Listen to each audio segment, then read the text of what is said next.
두 번째로 김재용 박사님, 우리 고신대학교에서 2020년 2년 전에 이제 박사학위를 취득하셨는데 간단하게 제가 소개를 하고 발표를 하시도록 하겠습니다. 이제 김재용 박사님은 고신대학교에서 신학을 쭉 공부하셨습니다. 그리고 2020년에 이제 칼빈의 중간 상태 개념 연구로 신학 박사 학위를 받았습니다. 포항대흥교회 부산 온천교회에서 부목사로 사역했고 이 박사학위 논문으로 이제 작년에 칼빈의 예정론과 섭리론, 중간 상태 개념을 중심으로 이제 이렇게 해가지고 크리스찬 르네상스라고 하는 출판사에서 이제 박사학위 논문이 이제 이렇게 출판이 돼서 소개가 된 바 있습니다. 김 박사님께서 오늘은 약간 다른 주제이기는 한데 뭐 논문과도 관련이 있긴 있습니다. 하나님의 선택 대상자에 대한 칼빈의 인식이다라고 하는 제목으로 발표를 해주시겠습니다. 지금 2시 20분인데 2시 20분부터 40분 동안 3시까지 발표해 주시고 이제 그러고 이제 10분을 쉬도록 하겠는데 기프티콘 관련해서 이제 관심이 되게 많으실 텐데 제가 안내를 해드리도록 하겠습니다. 그 채팅창에 여러분들께서 이제 여러분들의 성명과 전화번호를 올려주시면은 이제 저희들이 준비한 그 기프티콘을 이제 오늘이나 뭐 내일 문자로 발송을 해드리도록 하겠습니다. 그래서 잊지 마시고 채팅창에 여러분들의 이제 성명과 전화번호를 반드시 올려주시면 되겠습니다. 자, 우리 김재영 박사님 바로 시작해 주시면 감사하겠습니다. 예.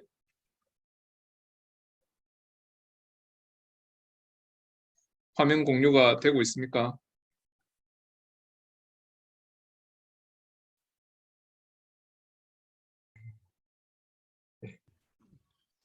예. 네. 잠깐 다시 한번 말씀드리겠습니다. 뭐 광고인데 그 채팅창에 여러분들의 성함과 전화번호를 올려주시면은 기프티콘을 제공해 드리도록 하겠습니다. 예. 자, 우리 김 박사님 바로 발표를 시작해 주시기 바랍니다. 네. 네, 지금 이거 움직이고 있네요.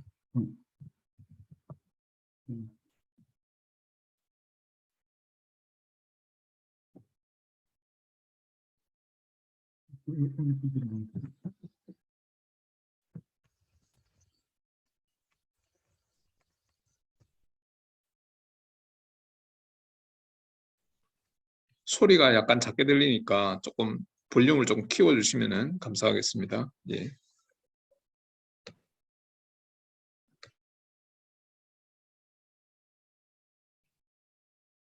제가 이 올려놓은 그 화면이 움직이지를 않네요. 이게 무슨 문제인지 모르겠네.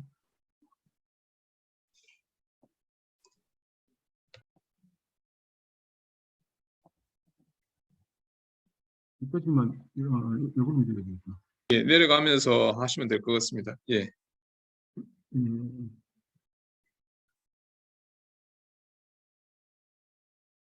소리를 약간 키워주시면은 더 좋을 것 같습니다. 예.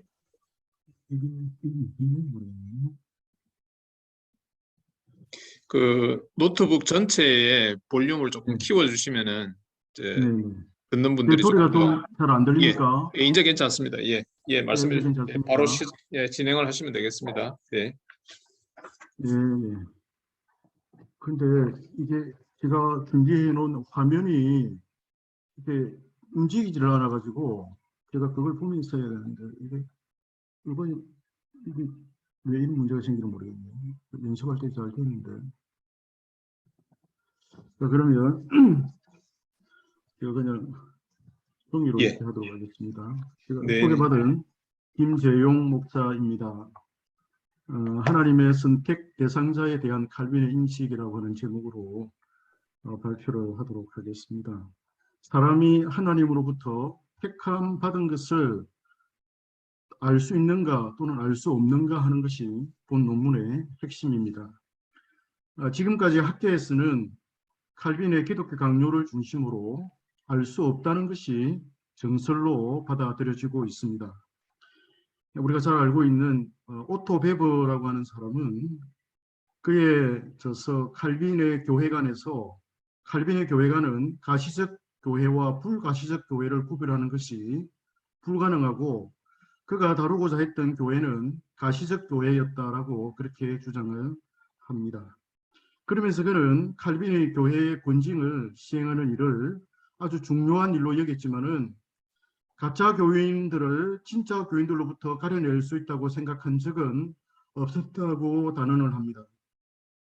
그가 이렇게 주장하는 이유는 칼빈의 기독교 강요 초판에 등장하는 사람이 택함을 받았는지를 알 수 있는 여부는 오직 심판자의 눈만이 알 수 있다라는 그런 표현 때문입니다. 그는 또 칼빈이 택함을 받은 사람들과 멸망을 받은 사람을 구별할 수 있다는 가능성에 대해서 찬성하지 않았다라고 주장을 합니다. 하나님의 선택은 그 어느 때에도 알 수 없기에 가시적 교회는 진정한 교회에 속한 사람들로부터 분리될 수가 없고 또 진정한 교회와 거기에 속하지 않은 사람들을 구별하는 경계선을 도저히 그을 수 없다라고 그렇게 설명을 합니다. 결국 베버에 의하면 칼빈에게 있어서 선택에 대한 인식의 문제는 부정적입니다. 대부분의 그 칼빈주의 학자들은 하나님만 자기 백성을 알기 때문에 사람은 알 수 없다는 인식을 주장하는 동시에 가시적 교회를 강조를 좀 합니다. 가시적 교회를 강조하기 위해서는 이러한 인식이 밑바탕이 되어야 한다고 생각되고 또 그렇게 되어야 하기 때문입니다. 가시적 교회와 불가시적 교회가 하나의 교회 안에 존재한다는 것은 알곡과 가라지가 섞여 있으므로 혼합된 교회라는 말이기도 합니다. 문병호 교수는 칼빈이 초판의 기독교 강요를 출판한 이후에 가시적 교회에 대한 관심을 점점 더 증폭시켰고 가시적 교회의 표지, 권위, 사역, 구조, 교회의 입법과 사법에 주된 관심을 쏟았다라고 그렇게 말합니다. 유현무 교수도 칼빈이 불가시적 교회를 퍽 많이 다룰 것 같지만 그렇지 않고 가시적 교회도 많이 강조하여서 양자의 균형을 유지하려 했다라고 그렇게 말을 합니다. 그는 사람이 택자와 유기자를 구별할 자격이 없기 때문에 불가시적 교회를 염두에 두고서 가시적 교회에 집중을 한다 이렇게 말을 합니다. 최윤배 교수도 그는 또 칼빈에게 가시적 교회와 불가시적인 교회는 인식론적인 문제로서 하나님은 선택하신 자를 알고는 계시지만은 인간은 그것을 알지 못한다라고 말함으로써 선택받음을 인식하는 것에 대해서 부정적인 입장을 보입니다.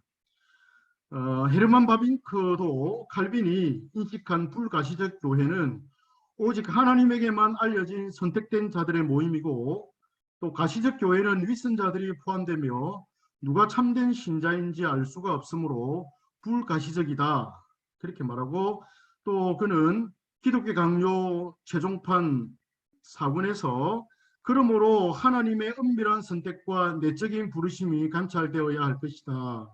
왜냐하면 오직 그만이 누가 자신의 백성이며 인치만에 있는지를 아시기 때문이다 라는 구절을 인용함으로써 불가시적 교회는 택한 자들이 하나님에게만 알려져 있다라고 그렇게 말합니다.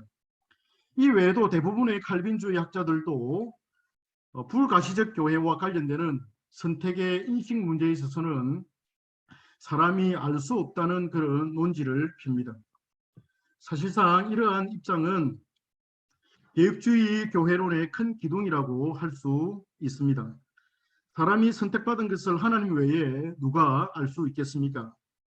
오직 하나님만 아시며 칼빈도 이를 적극적으로 주장하고 있습니다. 그러나 그럼에도 불구하고 칼빈의 주석을 비롯한 전체 저작을 살펴보면은 사람이 하나님의 선택을 알 수 있다는 표현들이 등장을 합니다. 데살로니가전서 1장 4절과 베드로후서 1장 9절 그리고 빌립보서 4장 3절에서는 하나님의 택하심과 부르심을 알 수 있다고 말합니다. 칼빈도 이러한 부분들을 주석하면서 선택의 인식의 문제를 긍정적으로 다루고 있습니다. 우리는 칼빈의 이러한 이해에 대한 혼란을 겪게 됩니다. 어떤 곳에서는 사람이 하나님의 선택을 알 수 없다고 그렇게 말하고, 또 다른 곳에서는 알 수 있다고 표현한 것은 독자들로 하여금 당혹하게 만듭니다. 칼빈은 사람이 선택받은 것을 하나님의 은밀한 섭리에 속한 것이기 때문에 사람이 알 수 없다고 말하면서도, 다른 곳에서는 비록 선택이 하나님의 은밀한 계획에 숨겨져 있다 하더라도 사람이 어느 정도는 알 수 있다고 말합니다. 우리는 칼빈의 이런 저작 안에서 인식의 문제에 있어서 하나의 충돌이 있음을 발견하게 됩니다. 따라서 본 논문은 칼빈의 인식 안에 있는 이러한 충돌을 이해하고 해결하는 데 의미가 있고, 또 이것을 부정과 긍정의 인식으로 구분해서 한번 살펴보고자 합니다. 서론에서 부정의 인식을 열게 했지만 좀 더 보충하는 차원에서 부정의 인식을 먼저 살펴보도록 하겠습니다. 두 번째인데요.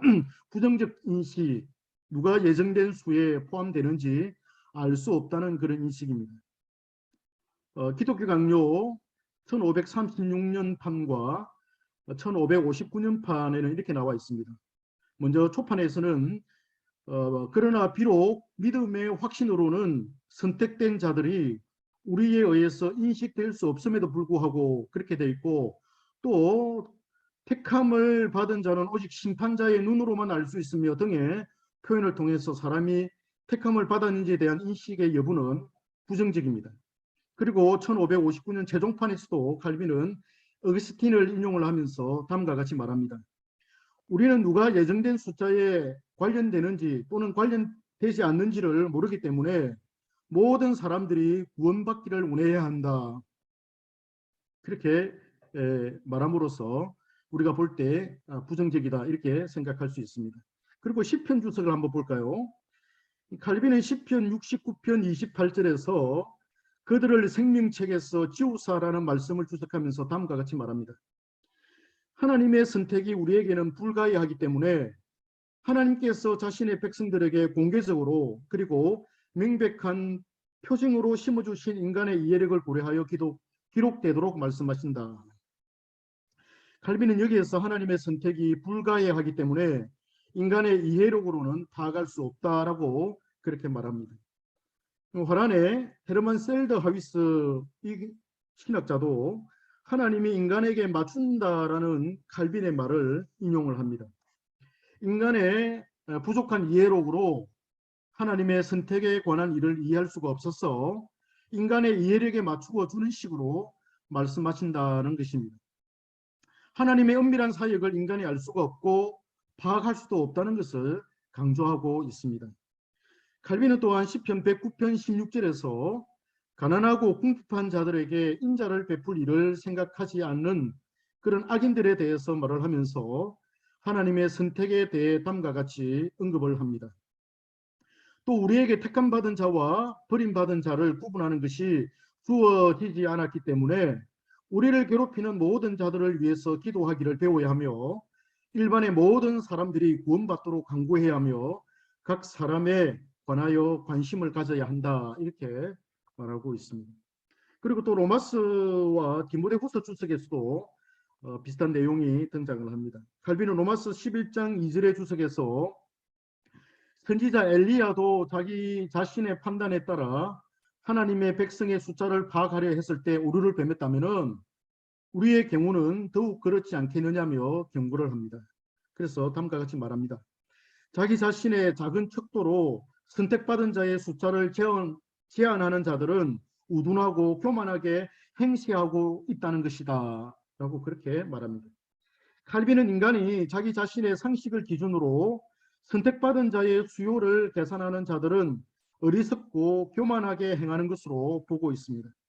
또한 로마서 11장 34절의 주석에서 신자들의 경우는 하나님의 의지를 분별할 수 있지만 하나님의 감추인 계획의 경우는 달라서 그것의 어떤 깊이와 높이를 조사하여 살핀다 하더라도 결코 도달할 수 없고 이해할 수 없다고 말합니다. 칼빈은 또 디모데후서 2장 19절 주석에서 인침이라는 단어에 대해서 선택받은 자들을 관련해서 이렇게 말을 하는데, 여기에서 그는 선택자들의 많고 적음을 우리의 견해에 따라 판단해서는 안 된다라고 경고합니다. 왜냐하면 하나님께서 날인하신 것은 우리에게 다져진 책이나 다름없기 때문이라는 것입니다. 또한 그는 하나님께서 자기 자신의 백성을 아는 것이 하나님 자신의 일이라고 말합니다. 이 또한 사람이 하나님의 택한 자들을 알 수 없다고 설명하고 있습니다. 누가 택함을 받았는지, 누가 하나님의 백성인지를 알 수 있는 것은 하나님 자신의 일이기 때문에 우리에게 알려지지 않는다 하더라도 그리 놀랄 일이 아니라는 것입니다. 칼빈은 이와 같이 사람이 하나님의 택한 자들을 알 수 있다는 인식의 문제에 있어서 부정적인 입장을 취합니다.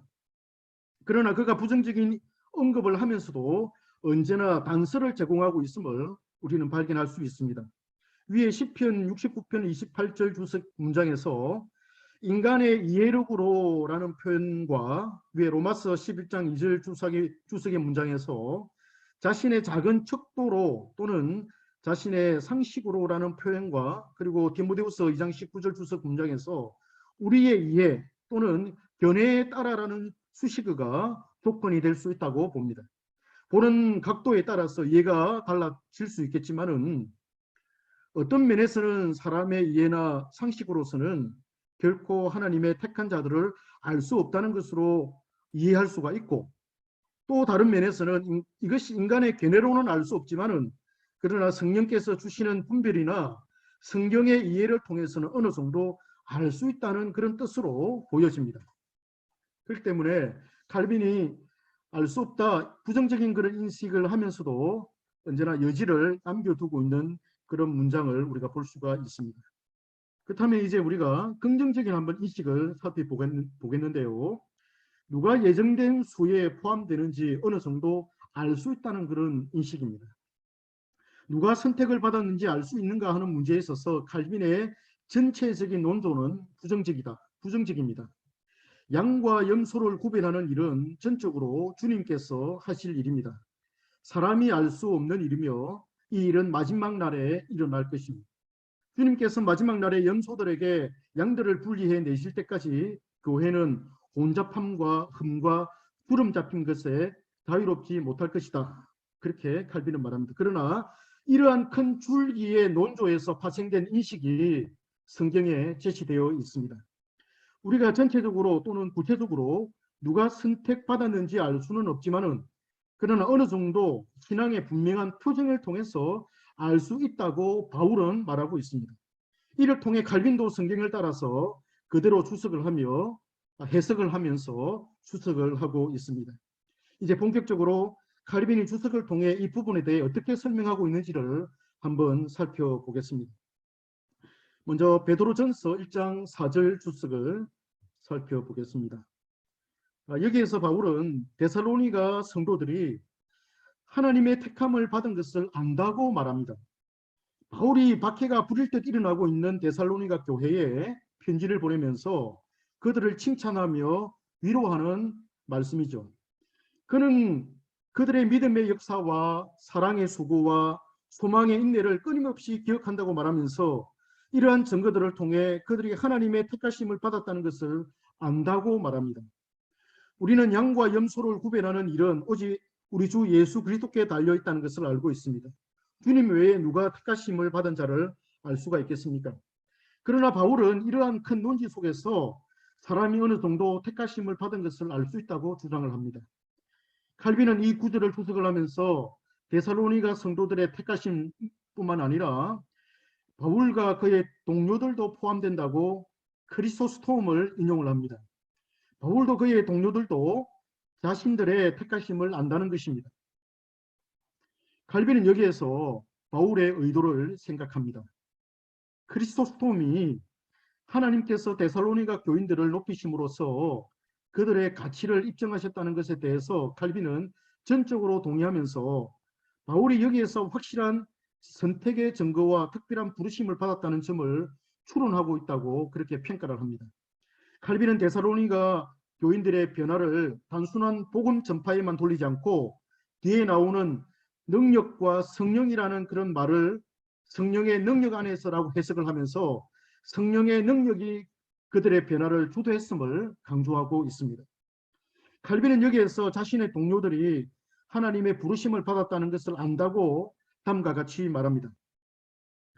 그러나 바울이 데살로니가 사람들의 선택이 전적으로 하나님으로부터 온 것이라는 근거를 제시할 때 그와 동시에 이와 같이 그와 그의 동료들이 하나님의 부르심을 받았다는 것을 네, 알도록 학교. 아니 그렇게 자신의 속초. 사역을 속초 예. 근거한다라고 그렇게 한 몰고 말합니다. 예. 동해안 바다로 갑니다. 계속하겠습니다.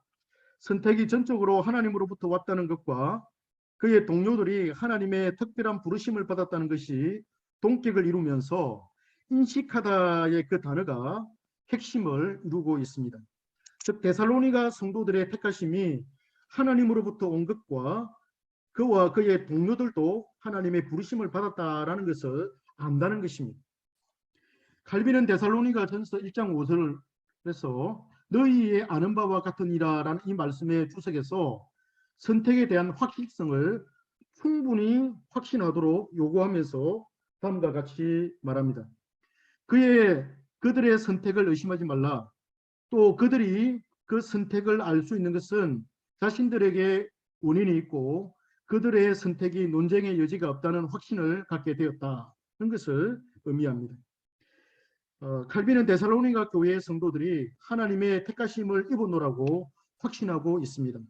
그 확신이 자신에게만 아니라 자신의 동료들도 가졌으며 성도 본인들도 확신을 가져야 한다라고 그렇게 강조를 합니다. 그들의 선택을 알 수 있는 원인이 성도 자신들에게 있다는 것을 분명히 하고 있습니다. 그 다음 베드로후서 1장 10절 주석을 한번 살펴보겠습니다. 바울이 데살로니가 전서 1장 4절에서 선택을 인식할 수 있다고 말한 반면에 베드로는 베드로후서 1장 10절에서 선택받은 것과 부르심을 확정하라고 권면을 합니다.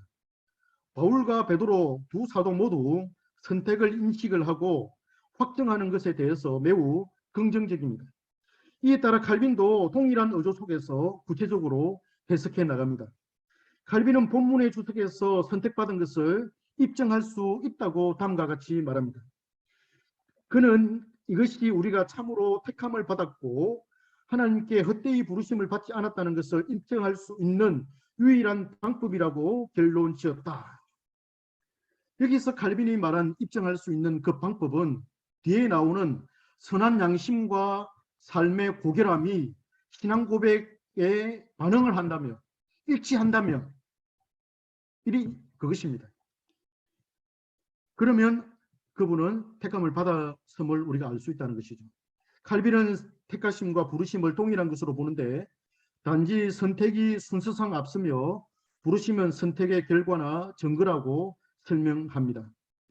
칼빈은 선택과 부르심의 입증이 선한 양심과 선행으로 그 열매가 드러나지만 선택과 부르심의 확고한 여부는 선행에 달려있지 않고 하나님의 섭리에 있다고 강조합니다.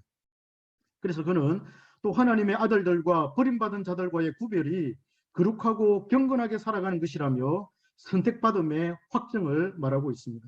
이처럼 칼빈은 베드로에게서도 선택받음을 확인할 수가 있고 또 입증 가능하고 확신할 수 있다고 주장을 합니다. 그 다음에 이제 빌립보서 4장 3절 주석을 살펴보겠는데요. 바울은 이 빌립보서 4장 초두에 자신과 함께 복음을 위해 수고한 동력자들을 드러내고 또 빌립보 교회가 그들을 도우라고 권면을 하고 있습니다. 그러면서 그는 글레멘드와 그 외에 자신의 동력자들이 생명책에 기록되어 있다라고 그렇게 말합니다. 칼빈은 여기서 그 이름들이 생명책에 있느니라라는 말씀을 주석을 하면서 먼저 출애굽기 32장 32절에서 모세가 말한 생명책으로 돌아갑니다. 그 생명책은 생명으로 예정된 자들을 기록해 놓은 책이며 하나님 자신께서 그 책을 인봉해 놓으셨다는 것을 상기시킵니다. 그리고는 시편 69편 28절로 돌아갑니다. 거기는 이제 다윗이 말하고 있는 다윗의 말씀인데요. 그들을 생명책에서 지우사 의인과 함께 기록되지 말게 하소서라는 구절과 대조를 시킵니다. 하나님이 인봉해 놓으신 생명책을 자신이 그 내용을 알 수 있는 것처럼 말한 것을 칼빈이 해석을 하면서 시편 69편 28절을 그 근거로 삼습니다. 다윗이 하나님께 기도할 때 하인들이 생명책에 기록되지 못하도록 기도한 것은 무엇 때문인가라는 것입니다. 그가 그 책에서 기록되지 못할 사람을 안다는 것을 말하고 있지 않는가 하는 그 확신을 바울이 가졌을 것으로 칼빈은 보고 있습니다. 따라서 칼빈이 빌립보서 4장 3절에 그 이름들이 생명책에 있느니라는 그 말씀을 해석을 할 때 사람이 하나님이 숨겨놓은 비밀을 어느 정도 알 수 있다는 것을 강조하고 있습니다. 거기에 대해서 칼빈이 다음과 같이 말합니다. 만약 누군가 바울이 하나님의 은밀한 법을 비밀 속에 있는 자들을 누설함으로써 침범하는 그 일을 경솔하게 행한다고 이의를 제기한다면 나는 하나님께서 자신의 택한 자들을 공개적으로 드러내신 표징에 따라 우리가 어느 정도까지 판단할 수 있다고 대답한다. 칼빈이 이렇게 말합니다. 어느 정도 알 수 있다는 것이죠. 칼빈은 여기에서 바울이 하나님께서 인봉해 놓으신 비밀의 생명책을 어느 정도 알 수 있다는 판단을 하고 있다고 보고 있습니다. 칼빈도 바울을 따라 사람이 완전하기는 아니지만 어느 정도는 알 수 있고 판단할 수 있다는 논리를 펴니다. 여기서 부사로 사용된 정도를 나타내는 단어가 중요한데요. 라틴어로 우트컴 커브입니다. 우트컴 커브. 발음이 잘 안 되는데요. 이 단어는 영어로는 에스파이즈라는 whatever degree 이런 어느 정도라는 그런 의미의 뜻을 지니고 있습니다. 하나님의 택하심을 하나님께서 공개하신 표징에 따라서 어느 정도 사람이 알 수 있다는 것은 참으로 놀라운 것입니다. 칼빈은 이어서 우리가 하나님의 택함을 받은 자들을 인식할 때 그 범위는 무엇인가라고 한다면 이 생명책이 모든 것을 철저하게 밝혀내기 전까지는 택함을 받은 자라는 표징을 찾아볼 수 있는 모든 사람을 하나님의 자녀들로 인정하도록 하자고 그렇게 권면을 합니다. 사람이 택함받은 자들을 하나님께서 정하신 원리에 따라 알되 마지막 때 주님께서 양과 염소를 구분하실 때까지는 표징이 있는 모든 사람들을 하나님의 자녀로 인정하자는 것입니다. 왜냐하면 교회는 불가시적 교회뿐만 아니라 가시적 교회로 구성되어 있기 때문입니다. 알곡과 가라지가 함께 섞여 있고 양과 염소가 섞여 있는 교회입니다. 아마도 칼빈은 목회를 위해서 표징이 있는 모든 자들을 하나님의 자녀로 본 것 같은데 이것은 일반적인 선택으로 볼 수가 있겠습니다. 그럼에도 불구하고 칼빈은 어느 정도 하나님의 특별한 선택을 받은 자들을 알 수 있다고 자신의 견해를 내비치고 있습니다. 자, 이제 어느 정도 우리가 이제 추석을 한번 살펴봤고요. 그러면 네 번째 이제 그러면 우리가 이게 칼빈에게서 충돌과 모순을 발견하게 되는데 칼빈은 이 모순과 충돌을 어떻게 해결하는지를 한번 살펴보도록 하겠습니다. 칼빈은 성경을 따라 택한 자들을 논할 때 그 큰 논조는 하나님께서 인봉하신 생명책에 기록된 사람들을 알 수가 없다는 것이었습니다.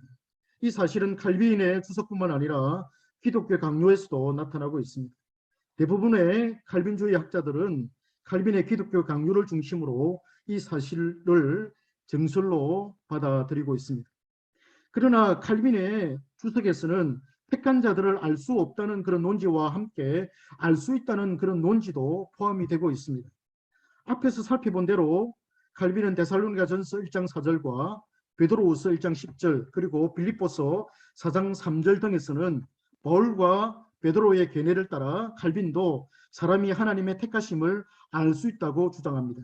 그렇다면 이것은 충돌이고 또 모순이라 할 수 있겠습니다. 여기에 또 충돌이 있고요. 또 하나의 우리가 충돌을 발견할 수가 있습니다. 불가시적 교회 안에서의 충돌이라고 말할 수 있겠습니다. 택자들을 사람이 알 수가 없고 하나님만이 알 수 있다는 그런 명제하에서 만약 사람이 알 수 있다면 이것은 가시적 교회가 되기 때문입니다. 칼빈은 기독교 강요 4권에서 우리에게는 보이지 않는 것과 같이 하나님의 눈으로만 보는 교회를 믿을 필요가 있다라고 그렇게 불가시적 교회를 말합니다. 칼빈은 불가시적 교회를 사람이 볼 수는 없지만 하나님만이 볼 수 있다고 언급하는데 여기에 이제 우리가 충돌이 있는 것으로 보입니다. 왜냐하면 앞에 주석에서는 사람이 어느 정도 판단할 수 있다고 했기 때문입니다. 바빙크도 칼빈의 기독교 강요의 이러한 표현들을 통해서 사람이 선택을 알 수 없다고 다음과 같이 말합니다. 하나님은 그 어떤 사람에게도 다른 사람의 영적 삶을 판단할 수 있는 오류가 없는 척도를 준 일이 없다. 교회는 가장 내밀한 것에 대해서 판단하지 않는다. 오직 하나님만 자기에게 속한 자들을 안다. 바빙크는 칼빈이 디모데후서 2장 19절을 통해 언급한 오직 하나님만 자기에게 속한 자들을 안다는 구절을 바탕으로 선택을 알 수 없다는 것을 확고하게 긴지를 합니다. 그는 지상의 교회에서 참된 신자를 구별할 수 없다고 말합니다. 그는 교회가 외적인 고백에서 관찰될 수는 있으나 마음의 내적 신앙에서는 관찰될 수 없다고 그렇게 단언합니다. 바빙크는 여기서 안다는 수준보다는 좀 덜한 관찰로 이해하고 있습니다. 관찰될 뿐이지 알 수 없다는 뜻을 강하게 내비칩니다.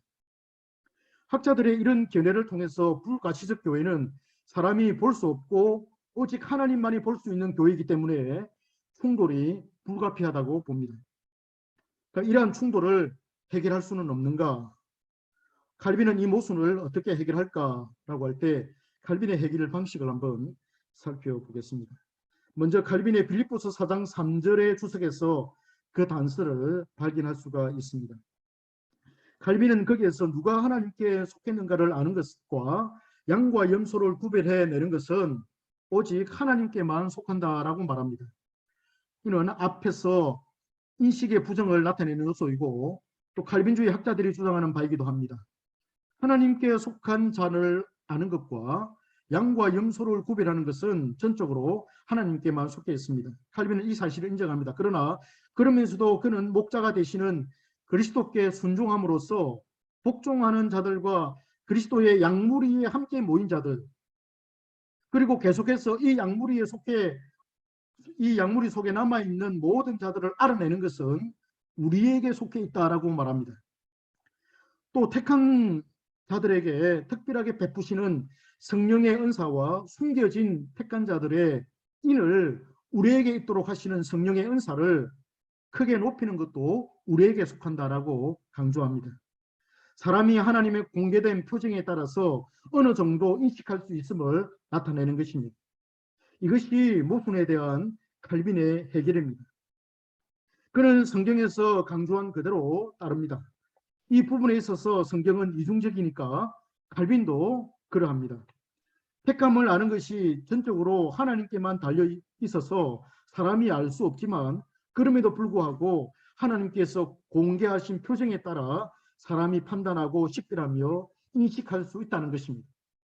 주님께서 그 열매로 그를 알리라고 하신 것처럼 바울도 베드로도 칼빈도 모두 믿는 사람의 변화와 그 안에서 역사하는 성령의 인침과 거룩한 삶의 표정을 통해 알 수 있음을 나타내고 있습니다. 선택을 아는 것은 하나님의 부르심의 결과요, 또 진행 과정과 또 성령의 역사하심의 과정 속에서의 확정과 또 입증과 확신이라고 말하고 있습니다. 가령 우리가 그 당시 성도들이 바울 사도나 베드로 사도의 부르심과 같은 그 택하심을 생각해 볼 때 이것을 우리가 개연적인 상태에서 생각을 하고 인식을 했겠습니까? 그들은 확실히 하나님의 택하심을 입은 자들이라고 그렇게 확신하지 않았겠습니까?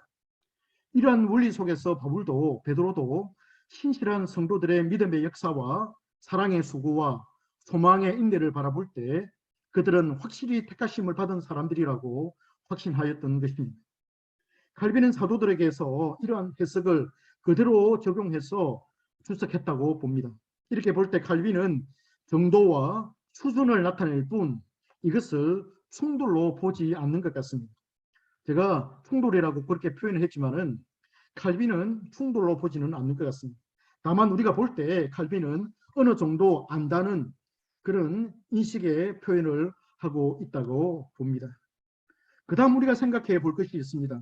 김 박사님, 네, 김 박사님, 네, 시간이 지금 한 7분 정도 남았습니다. 이제 시간을 잘, 맞이갑니다. 예, 네, 네, 시간을 잘 고려하시면서 하시는 게 좋을 것 같습니다. 예. 네.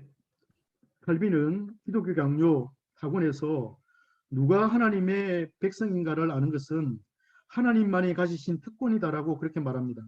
이렇게만 보면 하나님의 선택에 대해서 사람이 전혀 알 수 없는 것이 됩니다. 그러나 칼빈은 동일한 문장 뒤에 그리고 확실히 이 때문에 인간의 무분별함이 그 자신에게서 뛰어나와 예측하지 못하게 한다는 문장을 넣으므로 사람이 어느 정도 알 수 있다는 그런 여지를 남겨둡니다. 이를 통해 사람이 경솔하게 무분별함으로 하나님의 선택을 알려고 하는 것에 대해서 경고하는 것이지, 성령에 따라 또 성령의 인도를 따라 정확한 말씀의 이해에 따라서 어느 정도 판단할 수 있다는 것을 말하고 있습니다. 또한 칼빈은 위에 문장에 이어서 누가 하나님의 자녀로 간주될 것인지를 아는 것은 다소 가치가 있다고 말하면서 우리가 하나님의 은밀한 비밀에 대해서는 사람의 이해력으로는 도달할 수 없기 때문에 우리의 이해에다가 자신의 비밀을 맞추셨다라고 그렇게 말합니다. 우리는 여기서 하나님께서 맞추신다라는 것을 긍정적으로 인식할 필요가 있습니다. 결국 칼빈은 사람이 그 구성원을 알 수 없다는 불가시적 교회의 인식의 문제를 이로써 해결하는 것으로 보입니다.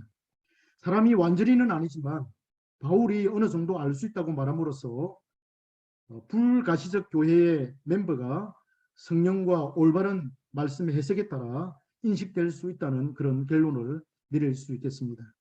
그럼 이제 마지막으로 택함을 알도록 하는 것과 모르게 하는 것의 차이와 강조점에 대해서 한번 살펴보겠습니다. 칼빈은 선택을 엄밀한 계획으로 간주해서 이를 언급하지 않고 덮어두는 것에 대해서 경고를 합니다. 만약 그것을 덮어버리면 선택 교리는 차가울 뿐만 아니라 내적으로 죽어서 전혀 생기가 없는 그런 교리가 되었을 것이라고 강조합니다. 이와 동시에 칼빈은 경건한 자들이 이 교리를 자신에게 적용해서 자신들의 부르심에 대해서 검토를 하고 자신들이 하나님의 자녀들이라는 것을 판단할 수 있도록 해야 한다고 아주 강변을 합니다. 어스틴과 칼빈은 예정교리를 교회에서 열심히 가르치고 선포해야 할 것을 강조했습니다. 그래야만 성도들이 자신의 택하심을 확신하여 더욱 두렵고 떨림으로 구원을 이루어 간다는 것입니다.